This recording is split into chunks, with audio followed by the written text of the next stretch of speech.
This is Paul. Welcome back to my channel, Paladin. Today is Theoretical Wednesday, and therefore I'm going to be talking about some theories that I came up with, and also they're already existing in the fandom.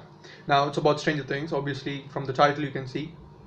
And why I wanted to make a Stranger Things is actually I wanted to make a Stranger Things kind of theme. So tomorrow Monday I wanted to talk about reviews.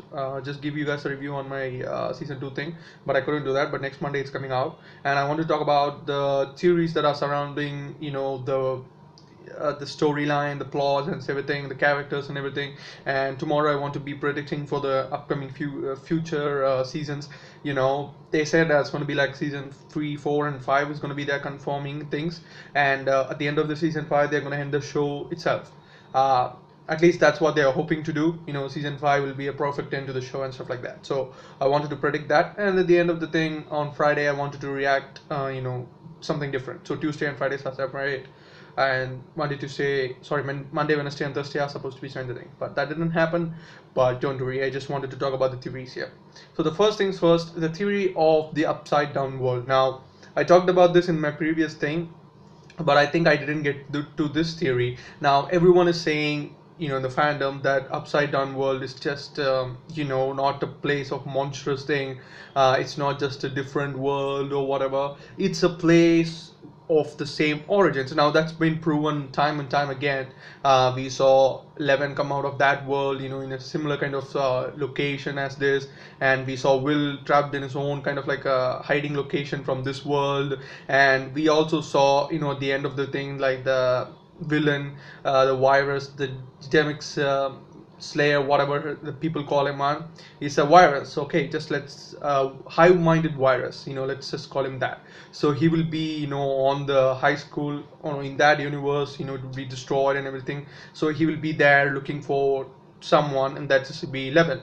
So everyone is actually, this theory has been not proven by any means, but it's just a theory. Now in this world, it's been taken during the time, during the Cold War times. We can be seen that in the first season, where they talk about different stuff, how to defeat, how to win the Cold War and stuff like that. But what if in that world it got into a point where the Cold War got into hot and everything was destroyed by nuclear warfare because of that, and that's why that world is like that. Now that virus can be just mutated growth of a normal virus. It didn't have that kind of like capabilities, but after the war, after the nuclear launches, it got that power, and it kind of like traveled. It got an opening into this world, which is not affected by that, but it tries to take over everyone, because in that universe most people are dead, so it can't kind of like control everyone, but in this world it can. So that's kind of like a theory there. And the next theory is the villain of season 4 and 5. 3, I think it's not going to be, that's my theory, I think it's not going to be the same old virus, because first season was good in its own, like the Demogorgon and stuff, the demonic world and stuff, but Elle was the focal point in that. She was the one that created it, defeated it and everything. In this one, the same thing, she would come in the end, she would save everyone's ass, but I don't think she was the hero in this one. And you won't understand that right now, but when I do my review, you guys will really understand it. But right now, all you need to know is, if you have seen this, you would have known, like, Elle was not the clear vocal point of the story like she was in season 1. Season 1, she was the one that literally started the story, controlled the story, and ended the story. But in this one, she was not the one who created it, she was not the one who kind of like took it, she just ended it. That's it. She just came in, she helped everyone, and then she was like a superhero. All right, she got molded into a superhero. In the first season, she was just trying like an origin story, let's just imagine, but in this one she just became a superhero, and she saved everyone's ass. She just came in, saved, and went on like that. But again, so the villain was great in season 1 and season 2, but to a point where like they kind of repeating to a season 3 one, where if you imagine, like, if they kind of took the same villain and then just repurposed him for a new thing, and then if they just bring him in season 3, it will not be that interesting or that powerful. So I think they need to go back to a root of retro classics one, where it's like just a human versus human thing, or superhero versus superhero thing. we might be saturated from Marvel due to that. They just do that same thing. The origin story of the villain will be similar to that of the hero, and they both fight and stuff like that. But if you think about it, in this season, if you haven't watched it, it's a spoiler, so don't kind of like see this other next minute. So the seventh episode was entirely dedicated to Elle finding her sister, number 8. So like they were the lab partners and stuff like that. So there are still more lab partners, and I wanted to talk about them, separate theory videos. So next week probably I'll talk about them. But these are the two kind of like sisters. They thought they were sisters because they grew together and stuff like that.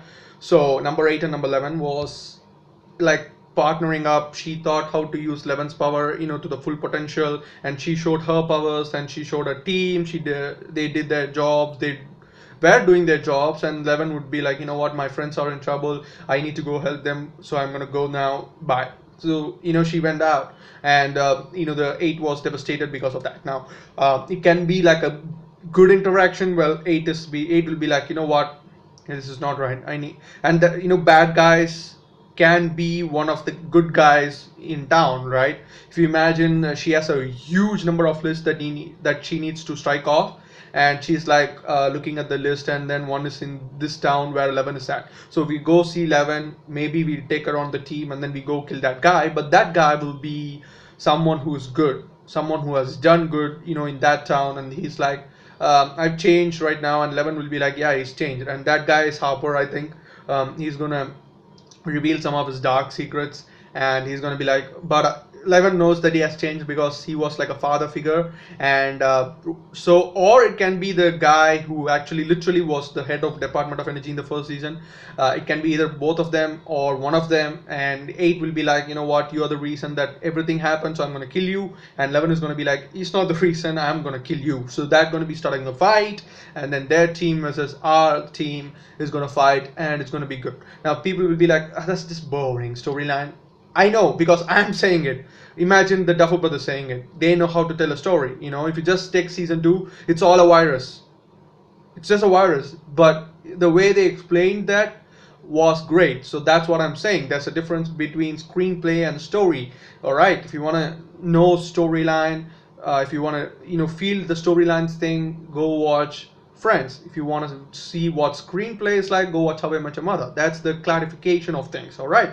And this was story. Stranger Things is all about story. It's not about screenplay. It's about story. How they kind of progress, how they kind of like increase the pace, how they kind of like showcase different things.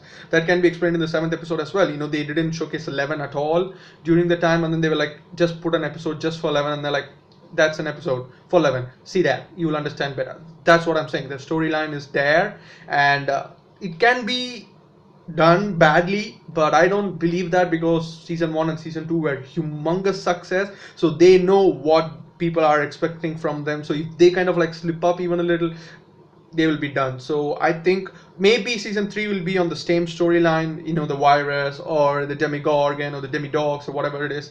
That might be the storyline, and season 4 might be this 8 versus 11. Maybe they might explain, kind of like what I'm theorizing is, they will explain about the other people, like 110, I think. These guys, these are the kind of like, just imagine a single episode just explaining Levin's childhood, who she was with, what did she see. We see her powers kind of like exploring, she's just exploring her powers. She's not just fully earned them, and she will fully earn them. That's what I'm saying, that's what I'm theorizing in the season 3 one. She will fully experience her powers, and she's gonna learn a lot, and when she learns a lot, she's gonna know about 1, 8 even more, and 10, and she's gonna have a knowledge about them, what happened to them, and we will know about their practices and Department of Energy's wrongdoings and stuff like that. And in season 4 it will be a good thing, because when 8 and 11 fights, it's gonna be like 1 and 10 might appear, the team might change a lot. I don't know, crazy things can happen, and I'm just looking forward to them. And just wait for Monday for my review, guys. And thank you guys for watching the video. Hit that like button if you like this video, share the video with your friends and family, subscribe to the channel for this movies, TV shows, reviews, reactions and stuff. And what do you think about this theory? One, that the Cold War thing just really went hot, or the things that can happen in season 3, whether the enemies can be the same thing, or 8 might come into the play. whatever it is, let me know in the comments down below. I'd like to hear your opinions or your theories on the things, like how it's gonna go, season 3, how it's gonna go from villain's point of view. No, not the heroes, because we all explained the heroes really well. They are okay, but the villains, how are they gonna be, what are they gonna be, and stuff like that. So thank you guys for watching. I'll see you on the next one. Bye. So if you guys like that video, why not check out the previous one while you are at it, and the entire playlist. Check out the entire playlist with the popcorn, and also subscribe to our channel, and also check out my gaming channel. It's awesome, and there's a lot of fun stuff there. I'll see you guys on the next one. Bye.